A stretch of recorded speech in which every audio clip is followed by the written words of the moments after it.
I don't want to sound like a fatalist, because I'm not. I'm absolutely convinced that ultimately the principles of freedom shall prevail.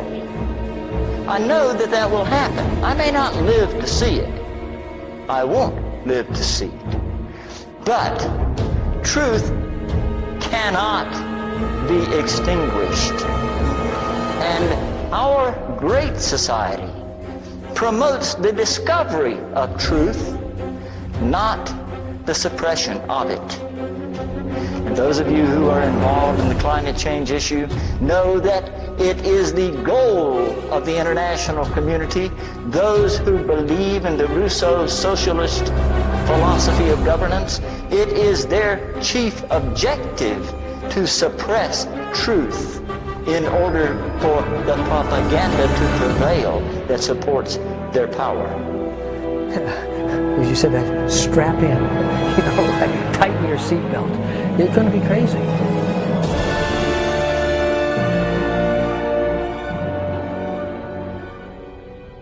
In a document called The First Global Revolution, authored by Alexander King and Bertrand Schneider, on pages 104 and 105, it stated, "In searching for a new enemy to unite us, we came up with the idea that pollution, the threat of global warming, water shortages, famine and the like would fit the bill. All these dangers, of course, will be caused by human intervention that will require a global response." That's the origin of global warming, ladies and gentlemen.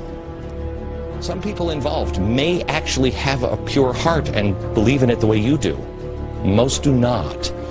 Those who want more government controls are never going to come out and say it. They've got to trick you into it.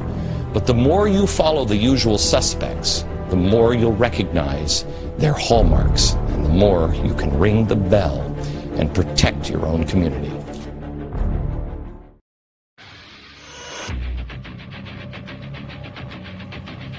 There should be a better coordination between the United Nations Central Organization and things like the UNDP and its organs and the World Bank and the IMF, which had drifted way apart from the original intention, which was to work in coordination with the United Nations rather than be totally independent, rather arrogant, looking down the nose at what these people did up in New York while we ran the world essentially through our big money pockets.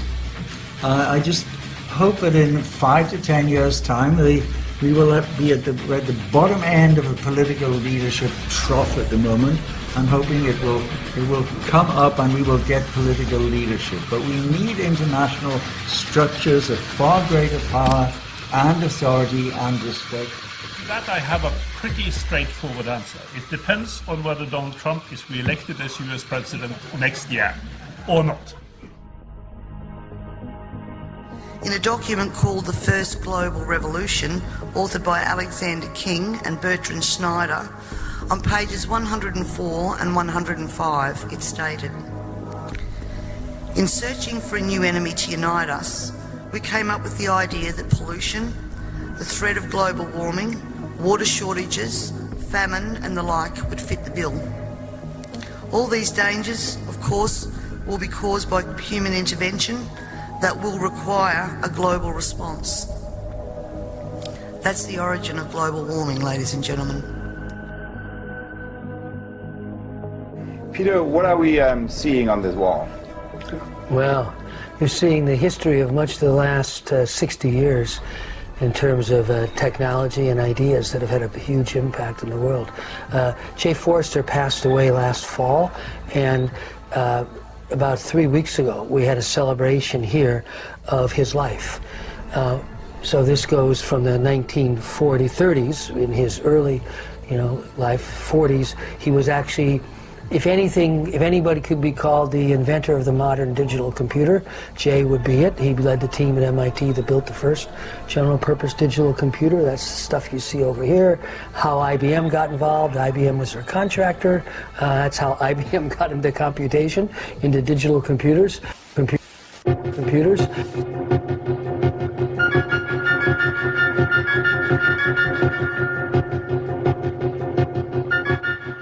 It's not some science fantasy effect from 2001.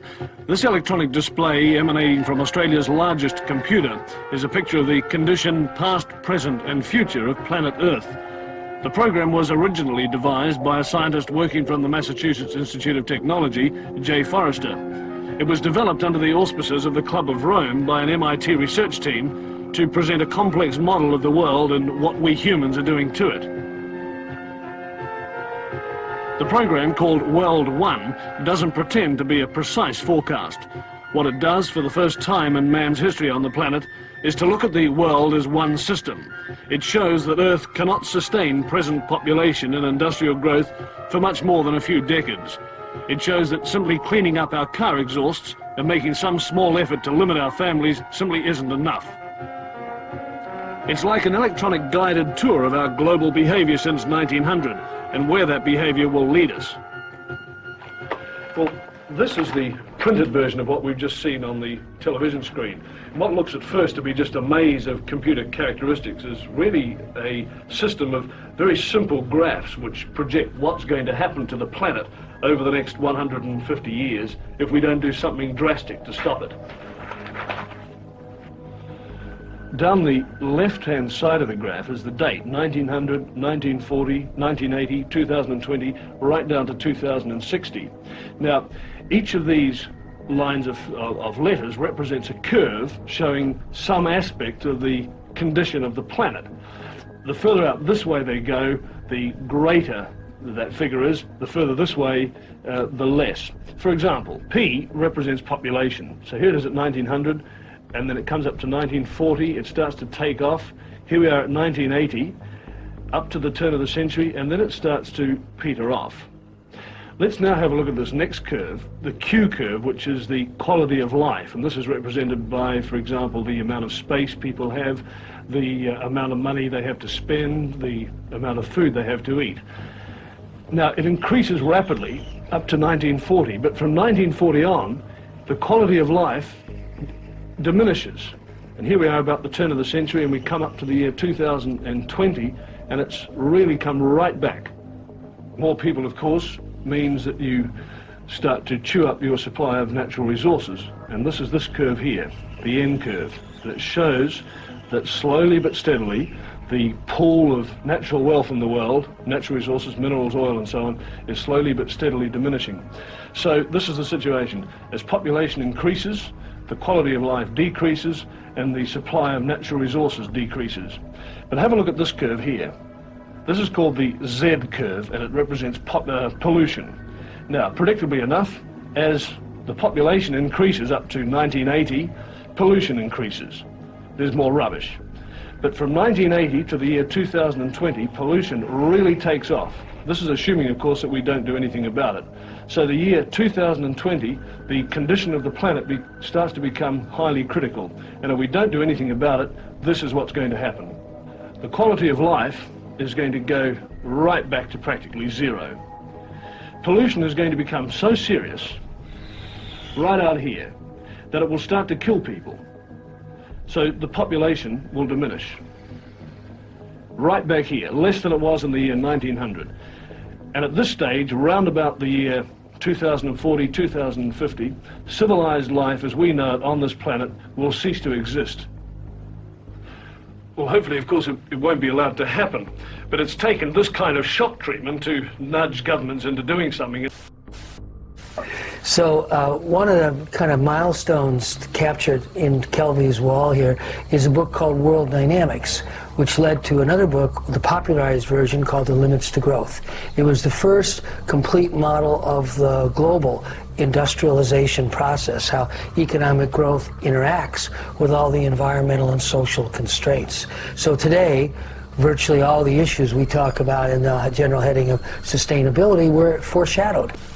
I came back to MIT, walked into the office on Monday, and it was announced that a group I never heard about before, the Club of Rome, would be coming to MIT to learn about our computer modeling methods, because they were interested in doing some kind of global study.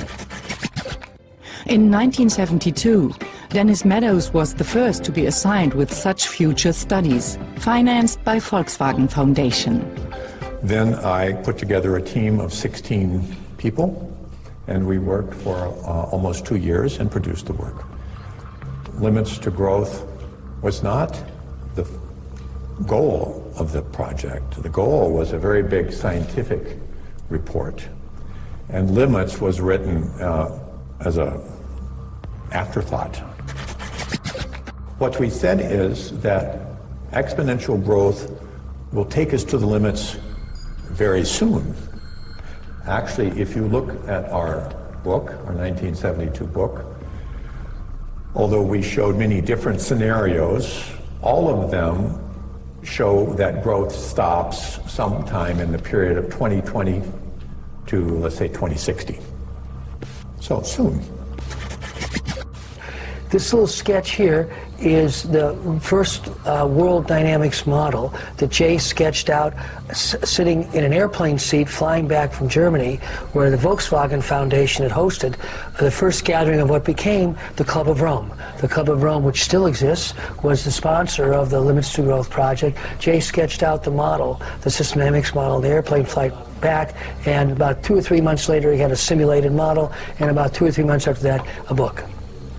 That was kind of midway in Jay's career, and the right half of this really chases out the second half, the last 40 years. Jay lived to be 98 years old, where a lot of us got involved. So a lot of these sustainability issues, the seeds were planted back here with the limits to growth, but then on the right side of the wall, you see the work on climate change, you see the work on education.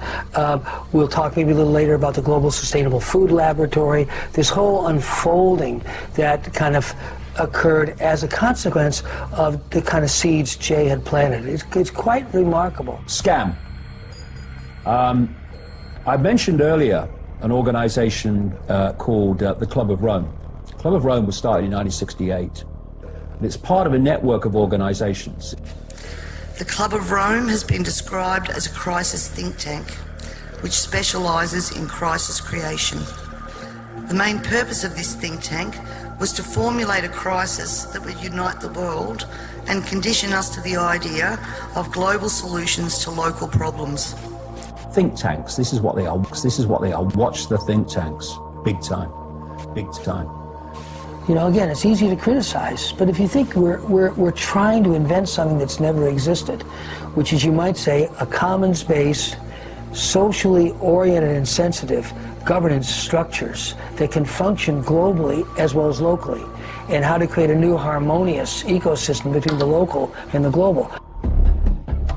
You disturb the system over the threshold of the so-called tipping points. At the end of the century, we will have about 2 billion people living on Earth. Food production is, of course, what we're really going to suffer from, rather than 9 billion, which is the usual number used in demographics around the world. We will lose soil, erosion, desertification, and we won't have to phosphate to feed 9 billion people. So it will be far less. Far less. More than 11,000 scientists signed a petition calling for population control as a means of combating climate change. In an article published Tuesday in the journal Bioscience, the scientists wrote that planet Earth is, quote, facing a climate emergency. They argued that population control was a necessary response to this emergency, writing, quote, the world population must be stabilized and ideally gradually reduced. This ideology is dangerous because it suggests that reducing the human population is the best solution to our problems. But the petition presents no facts or data to support its claim that the human population is the cause of shrinking ice caps, rising ocean levels, and an increase in the average global surface temperature. And it doesn't show any data to prove that reducing human population could help the planet. That's just bad science. And who gets to decide which populations are controlled? The UN? Individual countries? Global intellectual elites? Elite? The myth of overpopulation originated in England in 1798, when a vicar named Thomas Malthus, who fancied himself something of a mathematician, saw that food production increased incrementally, but people reproduced exponentially. He sat down and did some simple math, and summarily decided that the world would be out of food by 1890. He blamed reduced mortality rates, and recommended killing off the have-nots of society, lest the haves starve to death. This cry was taken up by Paul Ehrlich of Stanford University in 1968, who claimed that reckless human reproduction had overwhelmed the Earth. Massive famines would result, which would destroy, best-case scenario, 1/5 of humanity by the end of the 70s. And the planet would follow. This fear produced large donations for the newly created UNFPA, which thrives on an imagined crisis that has been both imminent and rescheduled again and again over the past 2 centuries. The truth of the matter is that every family on this planet could have a house with a yard and all live together on a landmass the size of Texas, which is really just a small corner of the planet. The population of Earth will peak in 30 years and then start to go back down. We're not overpopulated. Do the math. For years, there's been a push to shove birth control and abortion down the throats of women in developing countries who don't want either, by the way. We don't get to pick who is desirable or useful enough to reproduce and who should be restricted in the name of the global common good. That's called eugenics, and it can lead down a slippery slope to things like ethnic cleansing and genocide. Genocide. This is the new hockey stick, and the skyrocketing of the purple line tells us that the parallelity between CO2 concentration and temperature is an automatism. How did we get to focus on CO2 as being this tipping point, the culprit? Because it's something we do ourselves. That's what makes it special. It is human activity. The fact is that CO2 is so beneficial in other ways. It would be crazy to try to reduce it. We have to develop a completely different energy system around the world. We have to get rid of carbon as soon as possible. And the challenge is to invest, to research, and to develop, and to educate the world in that direction. Global warming is merely the latest environmental scare with the exact same solutions going back 50 years. In other words, it doesn't really matter what the science of global warming. They actually have quotes. Their main figures say that. The EU Climate Commissioner said, even if we're wrong on the science, we're doing the right thing by policy. What is that policy? The UN climate chief explicitly stated, and I interviewed her on this, we seek a centralized transformation that will make life on planet Earth very different for everyone. That's the UN climate chief's explicit goal. Her assistant, a guy named Edenhofer, actually said, we will redistribute wealth by climate policy. This is not even about environmental policy anymore. They're openly talking about it. They talk about global governance.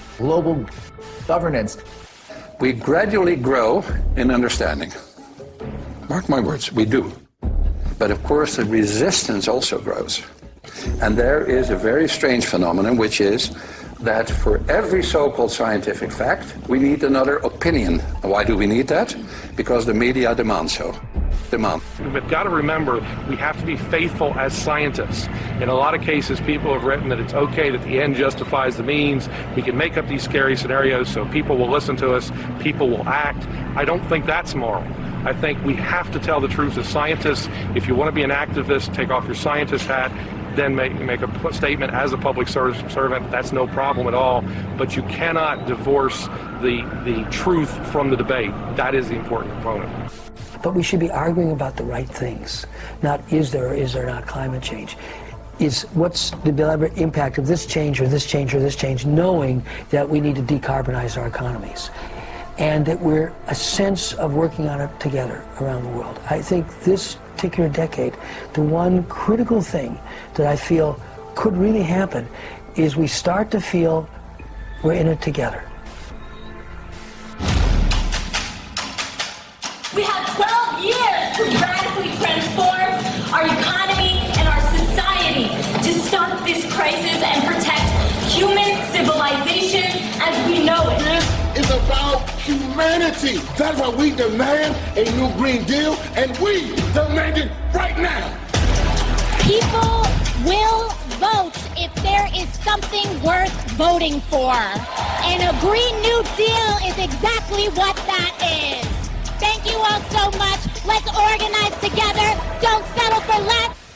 They don't want to argue on the merits their policies. In other words, the Green New Deal They just admitted, AOC's chief of staff said this was never about the climate. This was a increase the government kind of thing, a change the whole economy type of thing. Her former chief of staff, campaign manager, actually said a similar thing, that this was actually not about the climate. They're openly admitting that. They don't want to argue their points on the merit. Instead, so they use subterfuge. We only have 12 years left. We're facing a climate emergency, as cities and colleges are now comically declaring that across the world. So they don't have to deal with it. That's how global warming becomes part of the agenda tool for the regulatory state. They've introduced through the Democratic Party and a lady called Alexandria Ocasio-Cortez, who's kind of the progressive poster girl at the moment, something called the Green New Deal. And the Green New Deal is basically what I'm talking about. It's the centralization of power to save the world. Now, once you centralize power, and this is what Marxism does, this is what fascism does, which are basically expressions of the same thing if we really look at them. Once you centralize power, you are creating a very simple situation. You are giving control over the vast majority to a tiny few. And you are hoping that they're benevolent, you're hoping that they will use that power wisely. History tells us they never do. Once you have centralization of power, you have abuse of power. And what we've been looking at through human history is the incessant centralization of power. We were in tribes once, loads of tribes were brought together under nations. Now they're bringing loads of nations together under the European Union. And now they're talking about wanting a world government, which is what I predicted they would want 30 years ago. And we're in a situation now where globalization is the total expression of what I'm talking about, where the number of people who hold the real center of power in the world, never mind Britain, is tiny. Is tiny. Assuming we actually faced a climate emergency, we would all be doomed if we had to rely on the EPA and the United Nations or the Green New Deal to save us. So it's a way to transform the economy, massive wealth redistribution, massive central planning, with literally beam counters affecting every aspect of your life. And this is the result, Madam Acting Deputy President, of federal agreements with UN treaties, protocols, declarations, agreements, such as the 1975 Lima Declaration. And then we had in 1992 the UN's Rio Declaration for 21st Century Global Governance. Then we had the 1996 UN Kyoto Agreement, which I've discussed, which led to the theft of property rights. Then we have the 2015 UN Paris Agreement. That was not an agreement, just an agreement for every nation to do what they wanted to do. This is a massive movement, and its real intentions are being masked with environmental issues. The bad news is this structure was set up by those who want to establish a global government system. They've set this structure up years ago. This is why I keep saying to you, you don't have any idea how far behind we really are. Far behind. Towards the end of the 19th century, early 20th century, secret society was created in Britain called the Round Table. The first head of it was Cecil Rhodes, who was a Rothschild agent. That's why he went into southern Africa and pillaged the gold and diamond resources and destroyed that society on behalf of the Rothschilds. And he was the head of the Round Table. Then when he died, another guy called Alfred Milner took over, another Rothschild agent. And this secret society started spawning satellite organizations. First one they created was the Royal Institute of International Affairs in London, also known as Chatham House. And then they created something in America, which was an American version of that, called the Council on Foreign Relations. Council on Foreign Relations has, to a very large extent, driven American foreign policy ever since to this day. Then came the Bilderberg Group in 1954, formed at the Bilderberg Hotel in Oosterbeek, Holland. Then in 1968 came the Club of Rome, and then came the Trilateral Commission in 72-73. Now the Club of Rome was created specifically to use the environment as an excuse to transform society. And I've been writing about this for a long time. And basically, you say, to save the planet, this has to happen. And to save the planet, it's a globe, therefore we have to have global centralization of power to save the planet.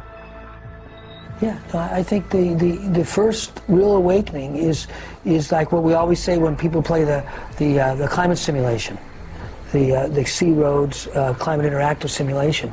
If you really watch how that works, you come to one overarching conclusion. One, we got to get going, and however fast we're going, we got to go faster. Faster, faster. But two, it's about everybody. You know, it is ultimately about the underdeveloped world, because if they stay on the same path as the developed world, in 30 years they start to become significant emitters. Morality is improving the lives of people. That means inexpensive and ready access to food, to energy. From that perspective, the policies proposed are the essence of immorality. And I find it truly bizarre. Here's somebody who's distorting science, following the path of fascists in the past, who is proposing policies that will be harmful for millions of people. And he assumes he has the moral high ground, and the people who are opposing this don't seem to recognize they hold the moral high ground. I predict, this is my sincere prediction, that 10 years from now, certainly 20 years from now, people will look back on this and they'll say, what the hell was going on? What got into these people?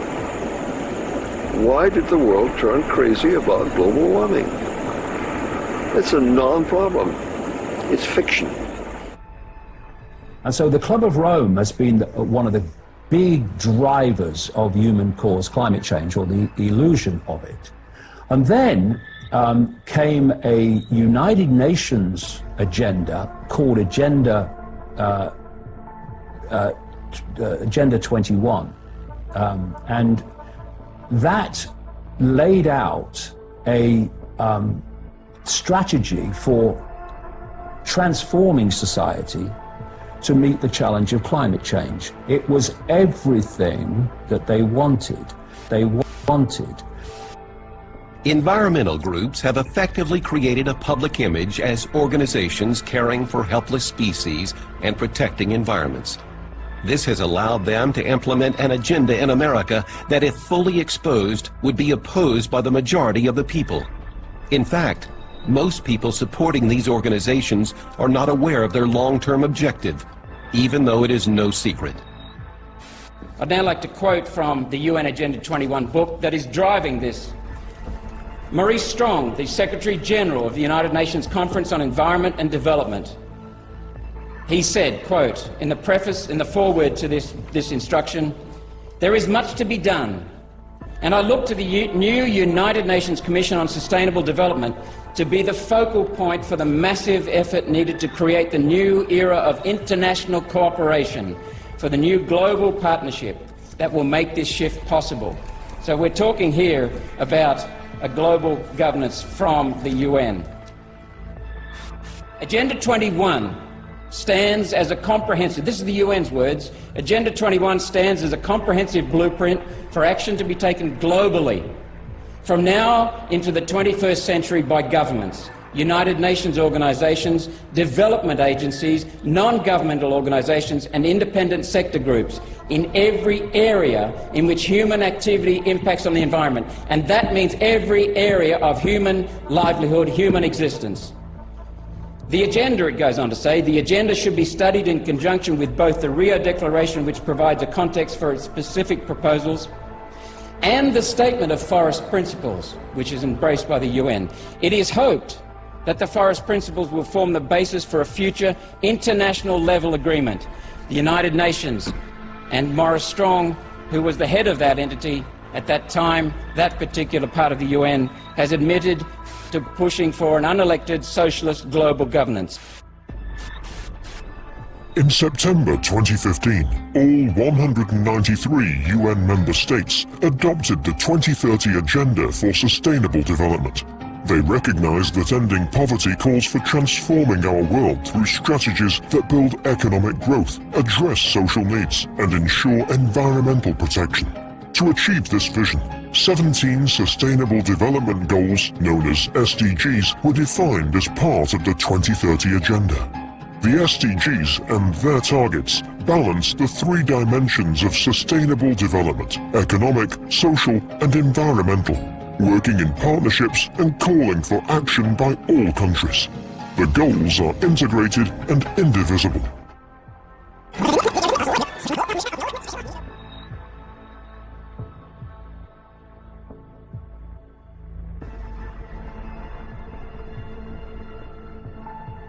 More recently, they've advanced that and they call it now Agenda 2030, which is an updated version of the same thing. And when you read Agenda 2030, it is a tyranny's dream, because it dictates every area of human life, including education, to save the planet. And this is problem, reaction, solution, as I call it. And this has been worked towards for a long time. The plan to transform human society into a centralized dictatorship on the justification of we have to do this to save the planet. Take a look at the wildlands map. It defines where environmentalists want to take America in the very near future. The areas in red will be off limits to humans. The areas in yellow represent buffer zones, where limited use is allowed primarily to travel to and from populated areas. The areas in green are where normal use by humans will be allowed. However, by the environmentalists' own admission, these normal use areas would be restricted.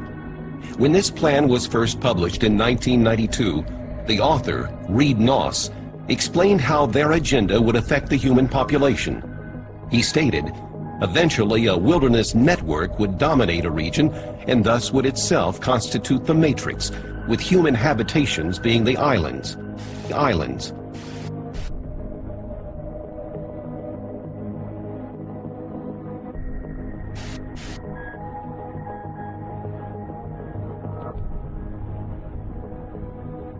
At European level, landowners' interests are represented in Brussels by the European Landowners Organization. Restoring biodiversity is one of the group's concerns. The ELO has become involved in Natura 2000 because it represents one of the most essential aspects of the life of rural landowners, who have always developed and respected the quality of the environment. Even if Natura 2000 can be a constraint, it offers many opportunities, and that is what we try to highlight and develop by participating with civil society, NGOs, and political leaders in the development of a sustainable network acceptable to all the partners. Preserving or restoring biodiversity and the ecosystem in different habitats, from the countryside to mountains to the marine environment. That is the main objective of the European Natura 2000 network. I think it's fair to say that if Natura 2000 didn't exist, in fact I'm definite of this, I would not be sitting here now. And the reason why I say that is because I got involved in European politics because we had a situation in Ireland whereby we had a top-down decision imposed on us without any consultation. That's the way we seen it on the ground. And the first time many of my neighbours heard of Natura 2000 was when the police were threatening to arrest them for taking fuel from their bogs. Now, some people mightn't think that's the best way to get fuel for your house, but we had done it for hundreds of years. You can argue whether it's a good thing or a bad thing, but we were doing it. And that's the way we heated our house. And I would now be speaking with an English or a London accent if it wasn't for that method of producing fuel, because my father, in some people's eyes, would be the ultimate sinner. He brought it home for people. So you can imagine our shock and horror when we discovered that we would potentially face a €500,000 fine and up to 5 years in prison, longer than in many cases you get for rape in my country, for doing something we had done for centuries. We can argue whether it's wrong or right, but that's not what I'm arguing. I'm having a discussion here or trying to tease out how this would work better. And I tell you for definite, it would have worked better if people had been consulted with in advance, and they were not consulted. And it resulted in a situation, and hopefully people can learn from this, where we had hundreds and hundreds of people in a bog one night with members of our police force, with machine guns, with assault rifles, attempting to stop people using their land. Whether they're right or wrong to use it, we can have that debate, but I think we would have to conclude that the implementation didn't go too well. Seizing private property. You may have heard of eminent domain, whereby the government, federal, state, or local, can seize private property if there is a need for the public good, they say. Now, the government has to pay for it, but they can take it away from its rightful owner if the rightful owner won't sell. This ordinance is the biggest threat our 100-year-old family farm has ever faced. It imposes unnecessary regulations on our land that will mandate a conservation easement with no compensation. The precedent that this sets is that the government can come in and take away private land with zero compensation. It's un-American. It's un-American. The abolition of private property. We see that beginning to happen right now. Roads are being closed. Forests are being more limited. And the idea here is that you stack and pack people in metropolitan areas, you put them on public transportation, and you never let them outside. So the wildlands gets protected in that fashion. This is why the pressure is mounting on landowners across America. Soon that battle is going to shift into suburban neighborhoods, and the battle for the resettlement of our suburban neighborhoods will begin. Agenda 21 will not stop its process until all the world is collectivized. Human beings are to be congregated in smart growth communities. That's why you see in every community in California and across the country the push for walkable communities, which means you live on the 20th floor and you walk downstairs, where smart growth cages are really built for the American citizens. And we thought the one way in and one way out of Polish cities was a dangerous mistake. Well, smart growth is designed to take control over all human action. Now, a subset of the Wildlands Project allows for certain limited uses by certain special people, not to include the general public. But in general, the wildlands, as opposed to the smart growth proposals, which have to do with metropolitan development, the Wildlands Project is the idea to suck all the people into these metropolitan areas and to leave the wildlands free for the animals to roam. South San Jose is a good example of what's become, or is becoming, a Wildlands Project. South San Jose is called the Coyote Valley, and gee, some coyotes like to cross that valley, and some other animals as well. And so that's off limits to development. And we're seeing that kind of activity happening everywhere across this country. And it's only going to get a lot more profound as time moves along. Wildlands Project is a massive undertaking. Take rural lands and put it off limits to human beings. World government is the program behind the Democrat Party and Republican Party sponsored Agenda 21 program. Your local politicians are paid by parties who support the globalization, including the destruction of America. Because the programs of sustainable development have been in process for a lot longer than simply since 1992. But the acceleration since then has been overwhelming. Anybody here heard about Agenda 21? Well, some. You need to all know about it. It's a code phrase.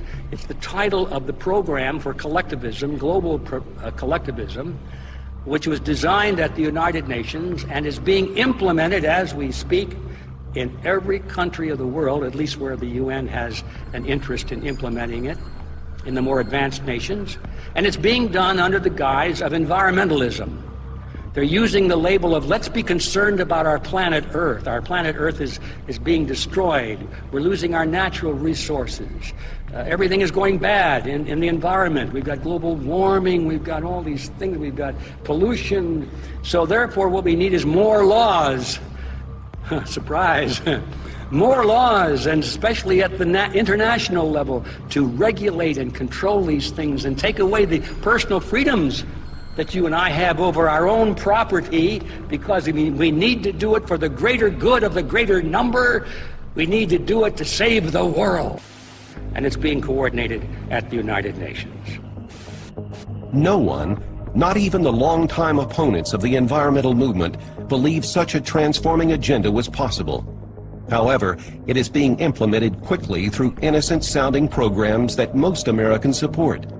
Wilderness areas, critical habitat for endangered species, wetlands, roadless areas, national heritage areas, and other restrictive programs are sold to the public as necessary to protect nature, or as assurance that Americans will always have a place to escape from the heavily populated cities. More inventive tools and programs, such as conservation easements, smart growth, open space, and greenlining, are being promoted as a way to control growth. What all these programs have in common is extinguishing the private property rights of American citizens and transferring the control of the property to elite land trusts or directly to the government. It will not take the 80 to 100 years they originally projected to complete their task. They are much closer to achieving their goal than anyone realizes.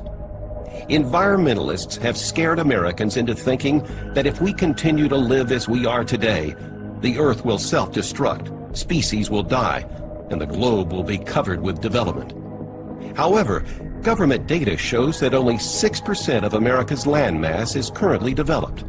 Only 3% of America is classified as urban. Yet 77% of all Americans live in these urban areas. The rest is still largely untouched by humans. The problem is not that our nation is being overdeveloped. The problem is as old as time. It is about who will own the land.